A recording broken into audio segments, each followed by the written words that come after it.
All right, so today's episode, we're going to be taking a look at some equipment that most people probably will overlook, and that is the orange Valve Tester MkII.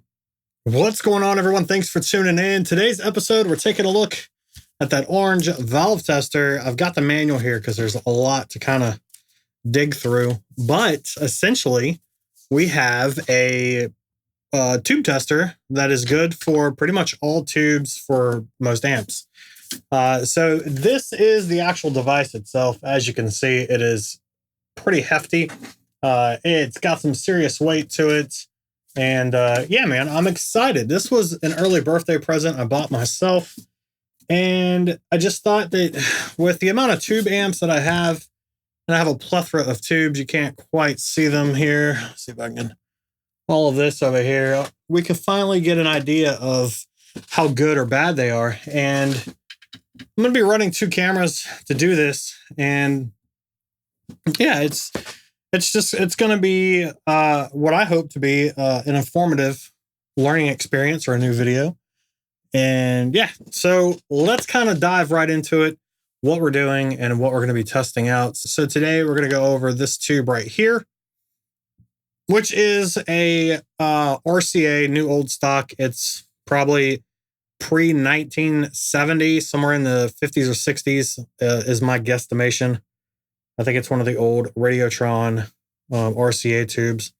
This thing is super nice. It sounds really good. If I can get it to focus in, maybe not here. So anyways, that is the old RCA black plate, short black plate. I actually run that in my satellite Neutron, which is on its face right now because that's the amp I run it in. And we're also going to be testing a Ruby, just a standard Chinese Ruby tube. The power amp tubes we're going to test are a pair of 6 CA7s. One of these is bad, and I wanted to show that so that you guys could see how the tube tester works when it detects a fault or a fail. And yeah, well, let's just go ahead and dive right into it. All right, you guys, so we are going to test the RCA tube first, have the second camera going. And I'm going to flip it so that you guys can see the tube tester as the main focal point. And anyways, so what we have here is we have three different tube sockets. The bottom one here is going to be for your preamp tubes. The middle one is for the EL84 power amp tube. And then the top one is for your standard octal power amp tubes, EL34s, KT77s, 6L6, etc. We have a list. We have 15 LEDs. Those LEDs will correlate to a lot of information off of this little device. But you also use it to select what tube you're going to do. So 12 AT7 preamp tube, we're going to hit the OK button. You're going to see it's going to light up. And what we're going to test first is we are going to test for noise in the tube itself. If I can get this thing to line up. All right, so we've got it installed. We are going to we're going to test for the noise floor of the tube. This is when you get amps that are slightly noisy. It's basically amplifying everything from the tube as it comes in. It's just a noisy kind of thing. So what we're going to do is we're going to press this down button all the way until it hits this expansion slot. Then we're going to press and hold the down button for about 4 seconds. Now the orange light comes on, and what it's doing is it's actually heating up the tube. And as it heats that tube up, it's going to run a test. And once it comes through, it'll say if it's a good test. And then the LEDs will light up with the amount of noise floor this tube has. Usually takes a couple of seconds. Now, orange does provide you a little pencil. All right, so we have a pencil and we're going to tap. And what we're going to look for is you'll notice there's no LEDs that are lit up. So it has no base noise floor. It's super quiet, which is great. Now we're going to tap it.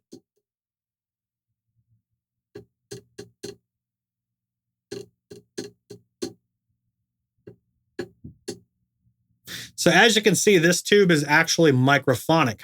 So when you do this test, you're looking for a base noise floor to see how noisy it is. It goes from 0 being no LEDs all the way up to 9. The less you have lit up, the better for your noise floor. Now, as you tap it, as you can see, it spiked all the way up to 12. That is a very microphonic tube. So this you definitely don't usually want in like a V1 position. or especially on combo amps, because that's really going to add to that noise floor. I run this in my little home studio. I'm not too terribly worried about it, so that's why I run it in the V1 position of my amp. So that is going to do the noise floor. So we're going to hit OK. Next, we're going to press OK again, and we're going to go up to the 12 AT position. So we're going to go up to line number 11, and we're going to hit OK. Now, this takes 2 minutes to run, so I'm going to fast forward, and then we'll come back once it is done. All right, so it's almost done. As you can see, we got the last little LED blinking. What it does is it runs 15 tests, and as you can see, it just finished. It will run 15 tests, and then it's going to give us a readout. So it shows you here that the life of the tube is good. All right, so we've got it showing up with the green LED, so we know that the tube itself is still good. It's not worn out. Now, we do have 2 LEDs lit. They are blinking. All right, now what this means is that first one that's blinking is going to represent the left side or A side of this preamp tube. For those of you who don't know, preamp tubes are basically they have 2 tetrodes inside. So it's like 2 tubes in one, so to speak. So you have side A and side B. That's kind of how you can get a double gain stage. So the blinking light represents the A side. The solid light represents the B side. So on a factor of 1 to, I think it's 15, that represents the overall gain of this tube. So the A side has a gain factor of 8 and a gain factor of 7. So I'm going to actually update my sheet here. And let's see, we'll do it this way so you guys can follow along what we're doing. So we have an 8 with a 7. It came in as good. And we checked the noise floor. It was at 0 and it was microphonic. So we will note that. All right, so let's go ahead and press OK. That's going to clear it all out. Now let's go ahead and change this out for a different tube. We'll do the 12AX7. Same process, and I'll show you my results. All right, so let's go ahead and check to see what this one comes up as. Now, this one is a Ruby. I'm a big fan of Ruby tubes. So this one is coming up as a Ruby 12AX7 HG high grade or high gain. I forgot what it stands for, but they are on the box. As you can see, there's only 1 LED lit.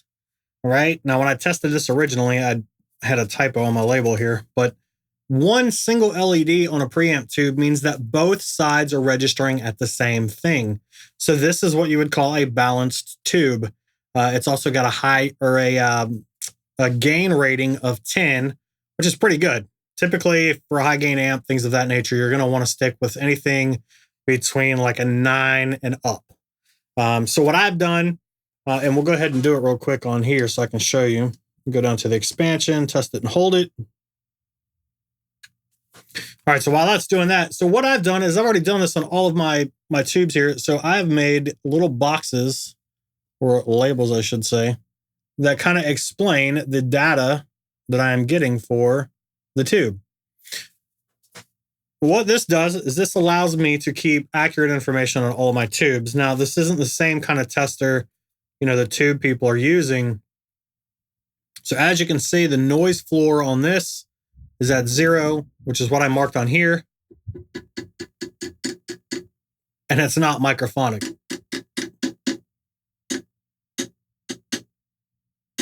No, maybe I lied. No, okay. You tap on it hard enough and it will. But we've noted it on here. It is at 0 for the microphonics. The tetrodes, I have 10 and 11. It was balanced at 10 when you guys saw the test. So the life is good. So I will chalk that away as a good preamp tube. I bought plenty of these to have as backups. So let's go ahead and check out a power amp tube and see how well those check out. All right, you guys. So while the 6CA7 is running the test, I just wanted to do a little quick thing here and show kind of another reason why I bought this tube tester. So on the screen, you'll see all of my power amp tubes. Some of them are in good standing. They have good life to them, 8, 9. 6 is kind of moderate. On the output power is basically, the life, the strength, or whatever you want to call it. Now the noise is at a 7, and it's a 7 on every power amp tube I tested. All the ones, including the ones in my amps.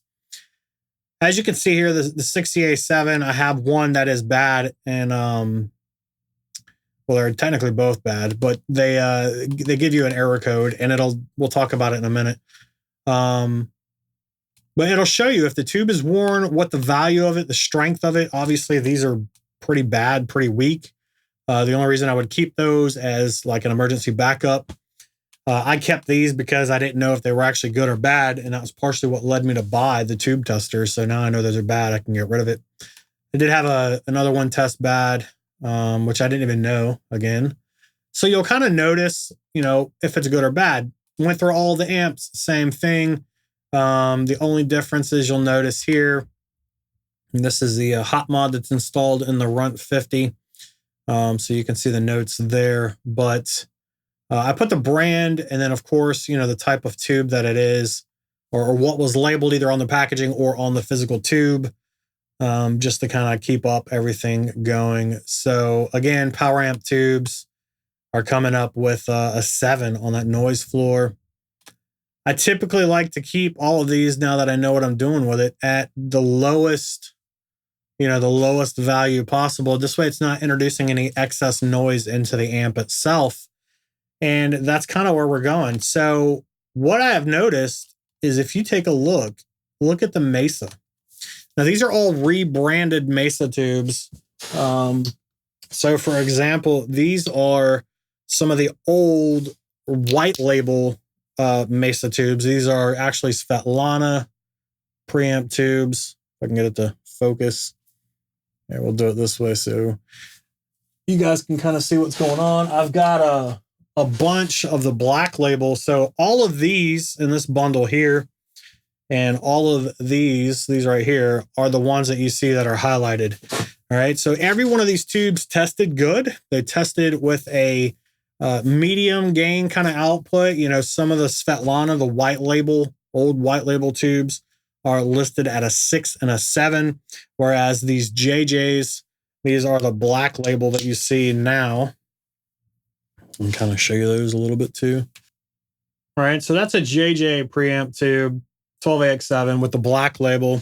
And then we'll compare it to the Mesa with the white label. Yeah, there you go. So these are old Svetlana preamp tubes. You can see they got that little flying saucer.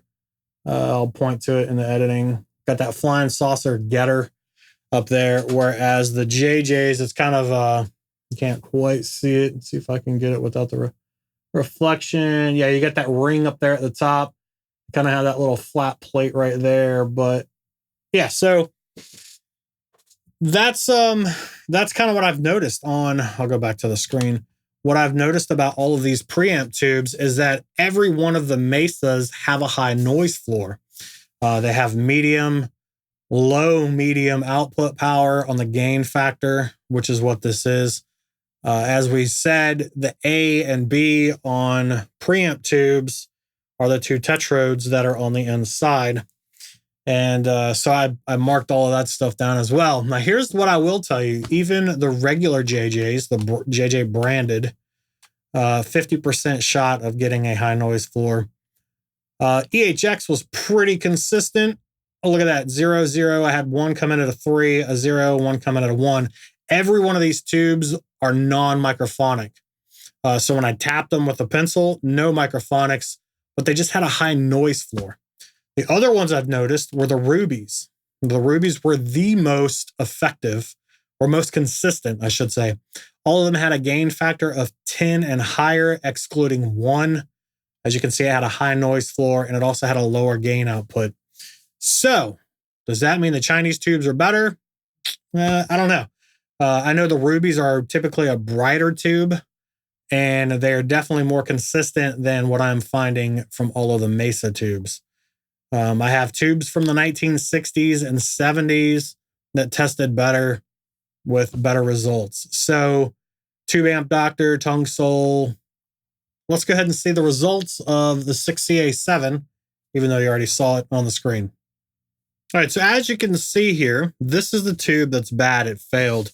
You'll notice that the red LED is on for a fail, and it's highlighting on LED number 5. So let's grab our little booklet here.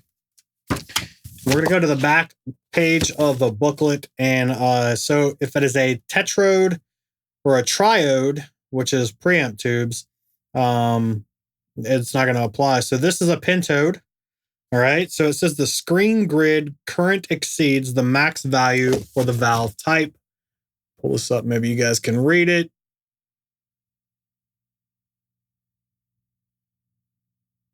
All right. So as you can see, we know what's wrong with the tube. There's nothing we can do with it. It's not going to be considered usable or a good usable tube for any of your amps.